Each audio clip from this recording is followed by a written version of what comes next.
ইমাম সাহেবরা যদি কোনো কারো পক্ষে ভোট চায় তো ওরে বাইন্দা পিটায়া তারপরে আমাদেরকে খবর দিবা। ওই ইমাম সাহেব বাইন্দা ফেলাবেন, একদম বেনান দেওয়া বাইন্দা ফেলাবেন। যদি আমরা না পারেন আমাদের নেতা কর্মীরা যারা আছেন তাদেরকে বলবেন, প্রয়োজন আমাকে বলবেন, কাজল ভাইকে বলবেন, আতাউর ভাইকে বলবেন, বাইন্দা হাত তো বাইন্দা পুলিশে দেবেন।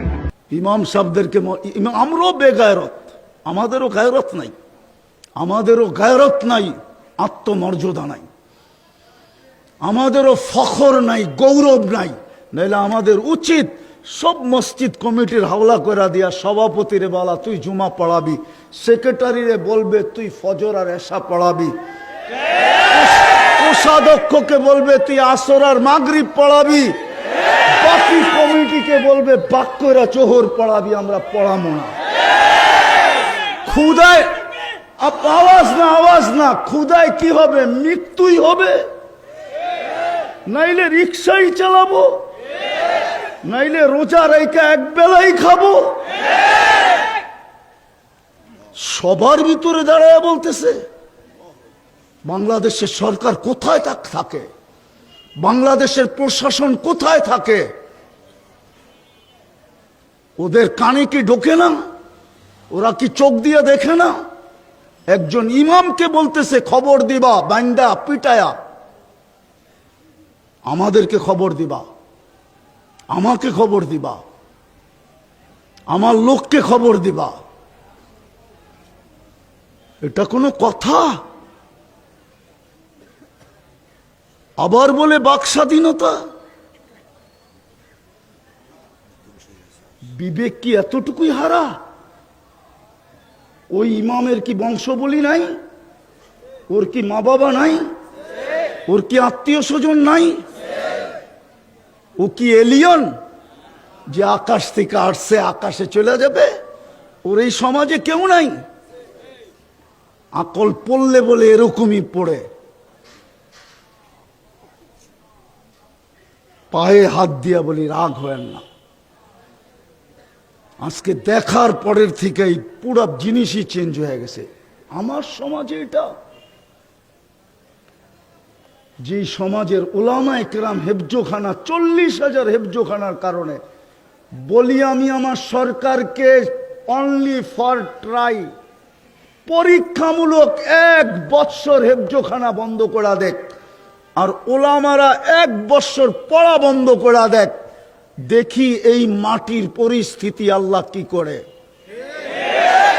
40,000 হেফজোখানা সুবে সাদে খাওয়ার 1 ঘন্টা আগে ওঠে, লাল সবুজের পরিধিটাকে আধ্যাত্মিক চাদর, সুরক্ষার চাদর দিয়া ঢাকে, তারপরে কোরআন পড়তে শুরু করে, যার কারণে এই জমি নড়ে চড়ে পড়ে না।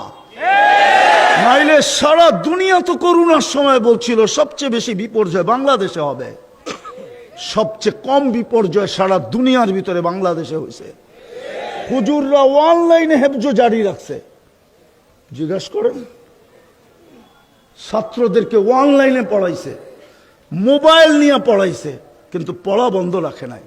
হুজুররা জানে এই সবুজের আধ্যাত্মিক, লাল সবুজের আধ্যাত্মিকের চাদর যদি আমরা উঠায়া ফেলি তো বিপর্যয় হবেই হবে। নাইলে 21 তারিখে আমি 7.8 ভূমিকম্প দেখছি। আমি জাপানে দুইবার গেছি, দুইবার ভূমিকম্প দেখছি, কিন্তু 21 তারিখের ঝটকা আমার জীবনে দেখি নাই। কিন্তু আমার সরকার কি পুরা বলে এটা 5.7 ছিল, আমার তো মনে হয় এটা 10-এর উপরে ছিল। আমি তো জীবনে এত বড় ঝটকা দেখি না। আমি জাপানে 2বার গেছি, 2বার, 5-এ আর 15-তে।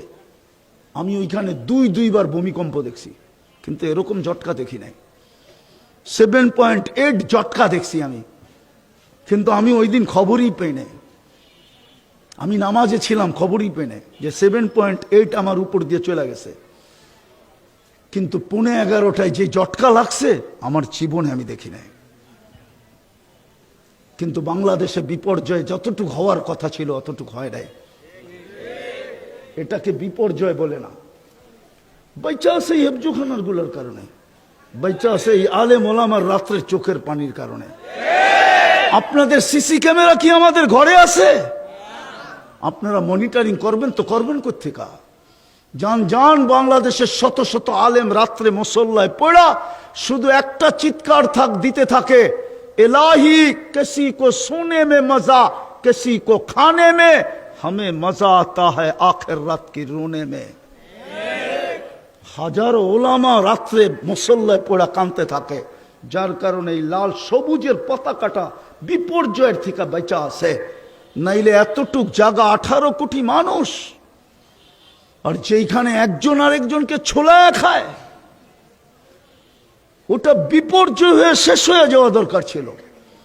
আজকে ওই ওলামাদেরকে বলতেছে পিটায়া বাইন্দা রাইখা খবর দিবা, তাও মসজিদের ইমাম।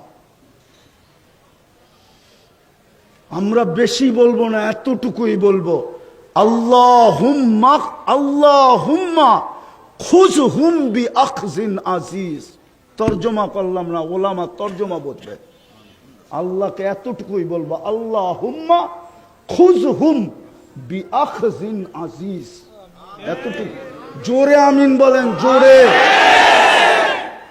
পরশ পাথরের ছোঁয়া লাগলেই লোহা সোনা হয়, ঠিক আল্লাহর রহমতের ছোঁয়া লাগলেই মানুষ মানুষ হয়।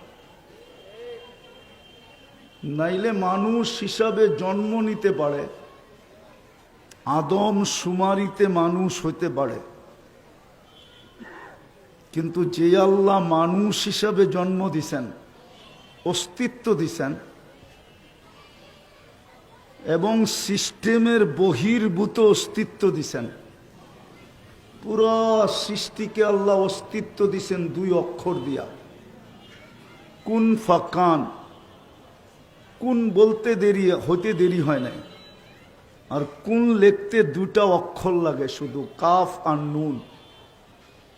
কিন্তু মানুষকে অস্তিত্ব দিছেন কুদরতি হাত দিয়া, ভালো মতে মনোযোগ দিয়া, কোনো আওয়াজ না। অল্পতেই গুছায়া নিয়ে আসবো, অল্পতেই। কেননা দীর্ঘ রাত পর্যন্ত, কালকে কর্মদিবস আছে, দীর্ঘ রাত পর্যন্ত আবাসিক এলাকায় কথা হইতে থাকুক, এটা আমি পছন্দ করি না। উচিত ছিল 11টার ভিতরেই অফ করে দেওয়া, কিন্তু এখন 11টার উপরে বাঁচতে চলছে, বিদায় লম্বা হবে না। তো যেটা বলতেছিলাম, যে মানুষটাকে কুদরতি হাত দিয়ে অস্তিত্ব দিলেন,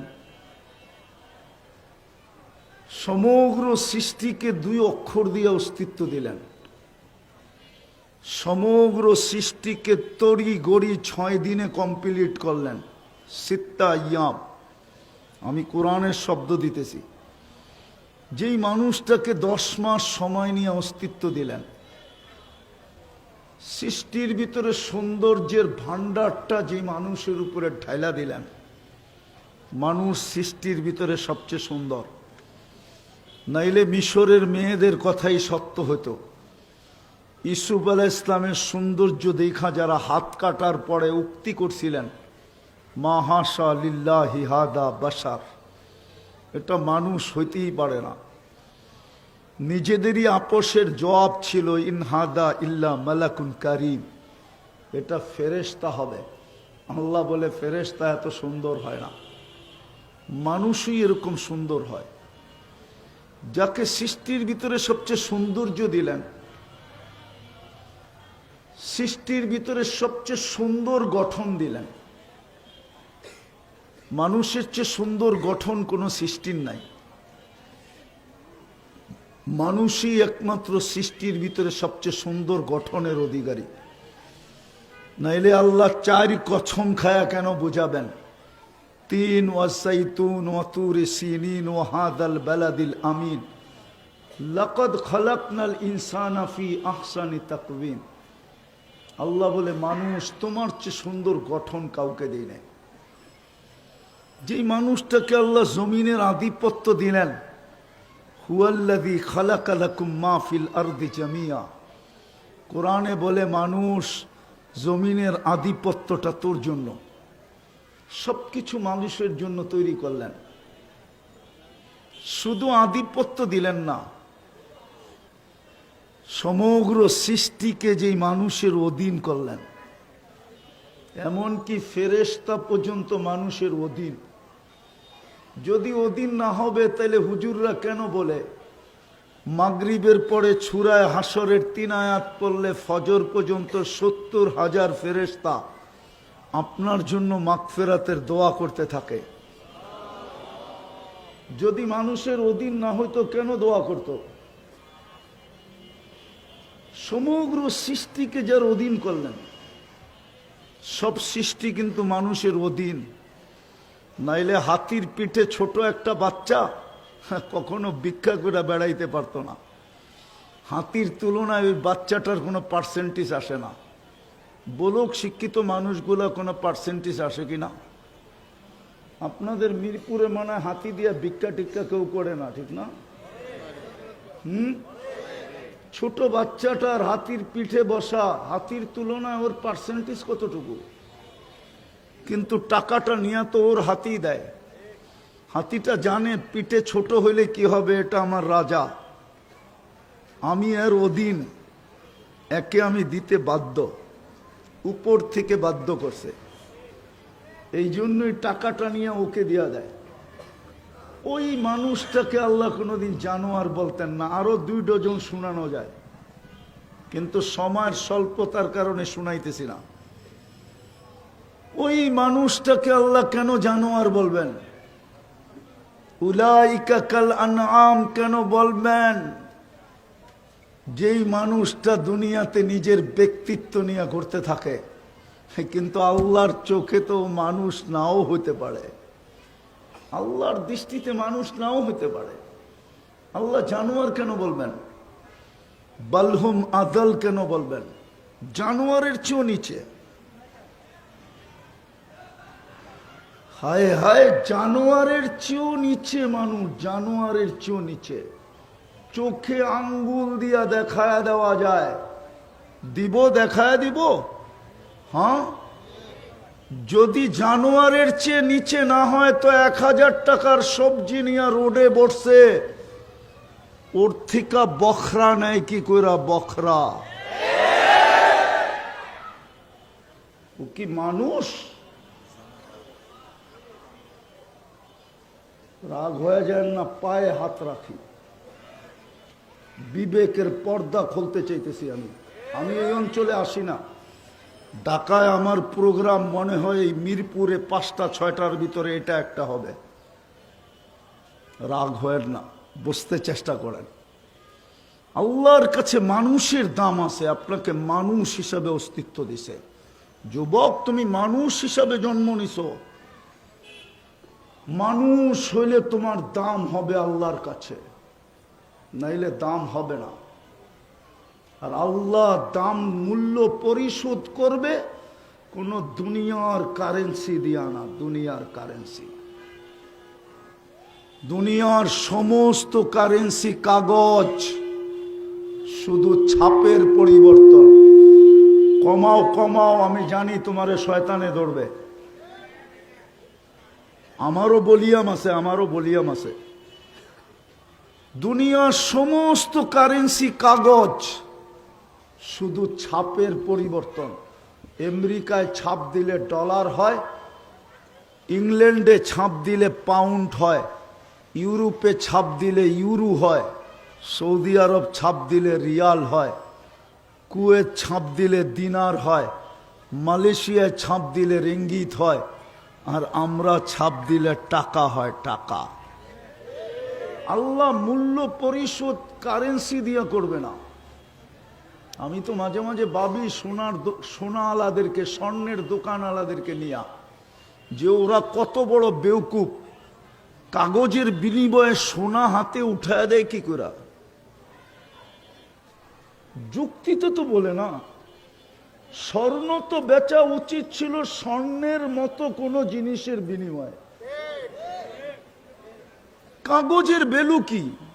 কোন ভ্যালু আছে? আপনি আমাকে যুক্তি দিয়া বুঝান, কিন্তু করবে কি? দুনিয়ার রীতি এটা, নীতি এটা। আল্লাহ বলে তোমার মূল্য আমি দুনিয়ার কারেন্সি দিয়া পরিশোধ করব না, জান্নাত দিয়া করব। জান্নাত। এই যুবকরা তো জান্নাত চিনে না। ওদের চুলের স্টাইল তো বলে ওরা জান্নাত চিনে না, ওদের বেশভূষা বলে ওরা জান্নাত চিনে না। ওরা যদি জান্নাত চিনতো, হায় হায় 31st নাইটের প্ল্যান এখন থেকে করতো না। ওরা জান্নাত চিনে না তো। ওদের চুলের স্টাইল বলে, ওদের চলাফেরা বলে, ওদের পোশাক আশাক বলে ওরা জান্নাত চিনে না। ওরা যদি জান্নাত না চিনতো তাহলে 14 তারিখের প্ল্যান এখন থেকে করতো না। 14 তারিখের প্ল্যান তো এখন থেকেই করতেছে, ঠিক না? না, বেশি রাগ হয়ে যাবে, আবার গাড়ি আবার আটকায়া দিবে, ঠিক না? অবস্থা এমনিই খারাপ, 999 আবার ফোন করতে হবে। তোরা তো 14 তারিখ করতো না, কসম। ওরা তো জান্নাত চিনে না, আমার জাতি জান্নাত চিনে না। মুসলমান জান্নাত শব্দটা জানে কিন্তু চিনে না। যদিও এই উম্মত জান্নাতের জন্য তৈরি, জান্নাতের জন্য যদি তৈরি না হইতো তাহলে আমাদের নবীজিকে নিয়ে জান্নাত দেখানো হতো না। দুনিয়ার নিয়ম এটাই বলে, বাড়ি কমপ্লিট হয়ে যাওয়ার পরে মালিককে ডাকা হয় যে চাবি বুঝা নেন, ডিজাইন মতো হইল কিনা দেখা নেন। এটাই দুনিয়ার নিয়ম। মালিক আসে, ডিজাইন মতো হইল কিনা দেখে, যদি মনোপুত হয় তো চাবি বুঝা নেয়, তারপরে আর কারিগরের দায় দায়িত্ব থাকে না। আল্লাহ যেন বন্ধুকে ডাইকা নিয়া বলতেছে, বন্ধু জান্নাত তো আপনার জন্যই, আপনার উম্মতের জন্য রেডি, একটু দেখা ওকে কইরা দেয়া যান। না, মনে হয় বুঝাইতে পারি না।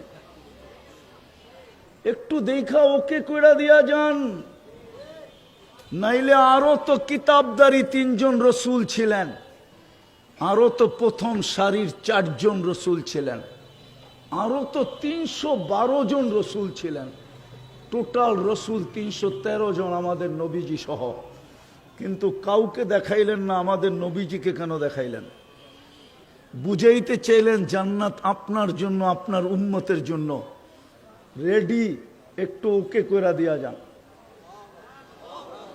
যদি ডিজাইন চেঞ্জ করতে হয় এখনই বইলা দেন, নাইলে যখন উম্মত ঢুকা যাবে তখন আর কমপ্লেইন চলবে না। এই জন্য মনে হয় জান্নাত ঘুরায় নিয়ে আসছেন। কিন্তু এই উম্মত তো জান্নাত চিনে না। আর মানুষ হইলেই তো মানুষ হয় না। যদি হইতো, আমি তো কোরআন দিয়ে দেখাইলাম, আল্লাহ কেন জানোয়ার বলবেন এত প্রিয় পাত্রটাকে? শুনবেন শুনবেন, একটা শোনাবো। ফেরেশতাদের অভিমত ছিল বানায়েন না, জমিনে যা ঘটার তাই ঘটবে। আজকে চোখে দেখতেছেন না, জমিনে যা ঘটার তাই ঘটতেছে। যার যেমন খুশি তেমন ঘটাইতেছে, ঠিক না? সত্য তো? হ্যাঁ, নাইলে একটা ছেলেকে দিনের দুপুরে সমস্ত সবচেয়ে বড় চলমান রাস্তায় গুলি করে কি করে, আবার লাপাতা হয়ে যায় কি করে? ওটা কি জিন ছিল না ফেরেশতা ছিল? মানুষ মানুষ মারে কি করে? পিঁপড়া পর্যন্ত তো মারতে পারে না, ওর দিল কাইপা উঠা উচিত। কসম খোদার, মানুষ যখন মানুষ হয় তো মানুষ মারবে তো দূরের কথা, একটা পিঁপড়ার গতি রোধ করতে পারে না। জিজ্ঞাসা করেন ওলামাদেরকে। আল্লাহর রসুল বলছে তোর অধিকার নাই একটা পিঁপড়ার গতি রোধ করবি। আমাদের হুসাইন আহমদ মাদানী রহমতুল্লাহ আলাইহি ছিলেন সারা বাংলাদেশের শীর্ষস্থানীয় আলেম যারা, সবাই উস্তাদ, আমাদের দাদা উস্তাদ। উনি আসছিলেন হাটহাজারী মাদ্রাসায় আজ থেকে 30, 40, 50 বছর আগে। তখন আর এই নলের সিস্টেম ছিল না, পুষ্কুনিতে উজু করতে হতো লোটা নিয়া। উনি উজু করতেছিলেন হাটহাজারীর পুষ্কুনিতে। অন্যদিকে ওনার চোখে পড়ছে একটা পিঁপড়া হাবুডুবু খাইতেছে। উনি কাউকে কিচ্ছু বলেন নাই, উঠা চলে গেছেন। ওই দিক দিয়া পানিতে নামতে নামতে হাঁটু পানির পরে হাঁটু পানি পার হইয়া এই পর্যন্ত নেমে গেছেন, এই পর্যন্ত কোমর পানির কাছাকাছি চলে গেছেন, তারপরও নাগাল পাইতেছিলেন না। মেসওয়াক দিয়া পিঁপড়াকে উঠায় উপরে ছেড়া দিছেন। ওনার সমস্ত ছাত্ররা তখন বলছিল, হযরত আমাদেরকে বললেই তো পারতেন। বলে তোমাদের চোখে পড়ে নাই, পড়ছে আমার চোখে। বিদায় আল্লাহর হুকুম আমার উপরে ছিল, জলদি বাঁচা। একটা পিঁপড়াকে হাবুডুবু খায়া মরতে যারা দেন না, যেই মানুষের প্রতি আল্লাহর এই হুকুম, ওই মানুষ মারে কি করে?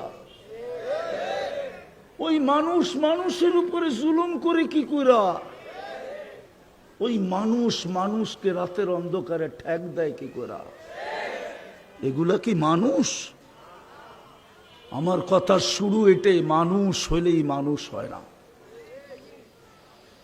যদি হতো তাহলে মানুষকে আল্লাহ জানোয়ার বলতেন না। তো ফেরেশতাদের উক্তি ছিল বানায়েন না, গুণগান দরকার, আমরা যথেষ্ট, কিন্তু বানায় ফেলছেন। ফেরেশতাদের অনুরোধ ছিল ফাজআল্লাহুমুদ দুনিয়া, মানুষকে দুনিয়া দিয়া দেন। আল্লাহ বলতেছিলেন আরেকটা যে আছে ওইটা কাকে দিব? বলছে সেটা কি? বলে আখেরাত। ওইটা আমাদেরকে দিয়া দেন। আল্লাহর জবাব ছিল আউফাদ্দিলুকুম আলা মান খালাকতু বিয়াদিয়া, আমি তোমাদেরকে শ্রেষ্ঠত্ব দিব ওদের উপরে যাদেরকে আমি দস্তে কুদরত দিয়ে তৈরি করছি। ওয়াকাদ খালাকতুকুম বিআমরি, তোমাদেরকে তো আমি হুকুম দিয়ে তৈরি করছি। হাতের জিনিসের উপরে হুকুমের জিনিসকে শ্রেষ্ঠত্ব দেওয়া যায় না। তো বলছে আল্লাহ আপনার সিদ্ধান্ত। বলে জাআলতু লাহুমুদ দুনিয়া ওয়াল আখিরা, আমি দুনিয়াও দিলাম আখিরাতও দিলাম। তো ফেরেশতাদের চিৎকার বাহির হয়ে গেছে, আমরা কি কাজে নিয়োজিত হব? তা আল্লাহ বলছে আনতুম তাবউন লাহুম, তোমরা মানুষের অধীন সেবা করবে। সেবা, যেই মানুষটা সেবা ফেরেশতা করে ওটা জানোয়ার বলে কি করে? বোঝা গেল আমার যেই কথা শুরু করছি ওইটাই সত্য, মানুষ হইলেই মানুষ হয় না। আজকে আমরা মানুষ, কিন্তু রং নাই। হায় হায় হায়। এই জন্য যুবকরা 14 তারিখে 2 ধরনের ফুল তালাশ করে, 2 ধরনের। হয়তো ঘ্রাণ আছে, আর নইলে ঘ্রাণ না থাকলেও কমসে কম কালার আছে। যদি ঘ্রাণ না থাকলো আর কালারও না থাকলো, আর নিয়া গেল তো জুতা দিব, জুতা স্যাক তো দিব লগে লগে জুতো দিব, জুতা। ঠিক না? স্যাকও দিব, আবার কি এমনি তো স্যাক খাওয়া সব চেহারায় বলে আর কি। কেননা আমি তো অলিও না, আবার একবারে খালিও না। কিন্তু দুনিয়া ঘুরার তো একটা অভিজ্ঞতা আছে। আবার আমার চশমাও 2টা, একটা ভিতরে অপারেশন করে লাগানো আছে, আর একটা বাহিরে। এই জন্য একটু বেশি দেখি আর কি। ওদের চেহারা দেখলে বোঝা যায় কয়বার স্যাক খাইছে। আল্লাহ বলে মানুষ হইলে আমি কিনবো তোমাকে, নাইলে কিনবো না। মানুষ হইলেই মানুষ হয় না, রহমতের ছোঁয়া ছাড়া মানুষ হয় না। কিন্তু যদি প্রশ্ন করে রহমতের ছোঁয়া, রহমত তো কোনো বস্তু না, কোনো পদার্থ না, এটার ছোঁয়া আমার গায়ে লাগবে তো লাগবে কি করে? কি প্রশ্ন বুঝে আসতেছে? রহমত তো কোনো পদার্থ না, কোনো বস্তু না, আমার গায়ে ছোঁয়া লাগবে তো লাগবে কি করে? বুঝবো তো বুঝবো কি করে? তা আল্লাহ বলে রহমত তো বস্তু না, মেনা নিলাম। পদার্থ না, মেনা নিলাম। তো জিন্দা রহমত পাঠায় দিলাম। ওমা আরসালনাকা ইল্লা রহমাতাল লিল আলামিন, বন্ধুকে রহমত বানায় পাঠায় দিলাম, বাস্তব রহমত পাঠায় দিলাম। ওই বন্ধুর ছোঁয়া লাগতে দেরি, তুই সোনা হইতে দেরি হবে না। কিন্তু ওই বন্ধুর ছোঁয়া লাগাবে তো লাগাবে কে? সবাই তো খালি তেল মারে, তেল। ছোঁয়া তো লাগাইতে চায় না, শুধু বচন ভঙ্গি বুঝাইতে চায় আমাদেরকে, ছোঁয়া লাগাইতে চায় না। যুবক, তুমি যদি ছোঁয়া লাগাইতা তাহলে তোমার চুলের স্টাইল এরকম হতো না।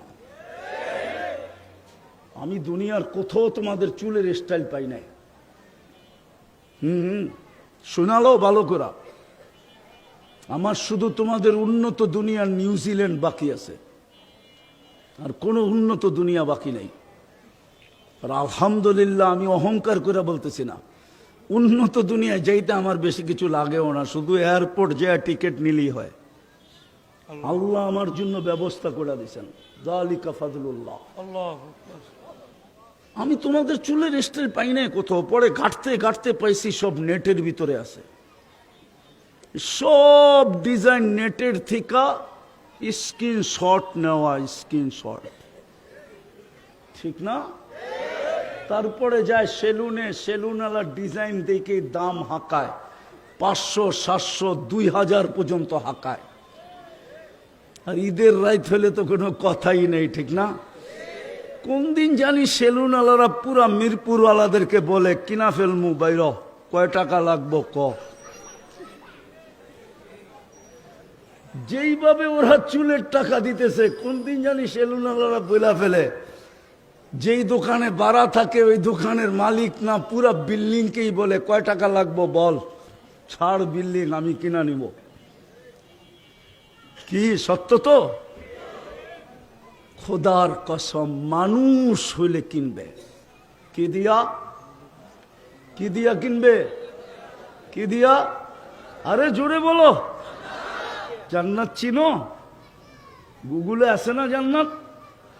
গুগলে একটা জান্নাত আছে, ঢাকা সিলেট হাইওয়েতে বৈরপে একটা জান্নাত হোটেল আছে, জান্নাত হোটেল, ওটা গুগলে আছে। এখন সার্চ দিবা, ওটা সর্বপ্রথম ওটা আসবে। আমরা হাইওয়েতে থাকি তো, বাংলাদেশ চষা বেড়াই, আমরা জানি কোন কোন জায়গায় জান্নাত। আর যদি মিরপুরে কারো হাই লেভেলের বাড়ি থাকে আর ওইটার সামনে যদি নেম প্লেট থাকে জান্নাত ভিলা, তাইলে ওইটাও গুগলে থাকতে পারে, কিন্তু আসল জান্নাত গুগলে নাই, আমরা চিনিও না। ওই জান্নাত দিয়া কিনবে যদি আমায় মুহাম্মদুর রাসূলুল্লাহ, যিনি রহমাতুল লিল আলামিন, ওনার রঙে যদি আমি রঙিন হতে পারি, ওনার আদর্শে যদি আদর্শবান হতে পারি, ওনার জীবন বিধান যদি আমার জীবন বিধান হয়, ওনার রঙে যদি রঙিন হতে পারি, ওনার স্টাইলে যদি আমার জীবনটা হয়, তাইলে আল্লাহ জান্নাত দিয়া কিনবে, জান্নাত।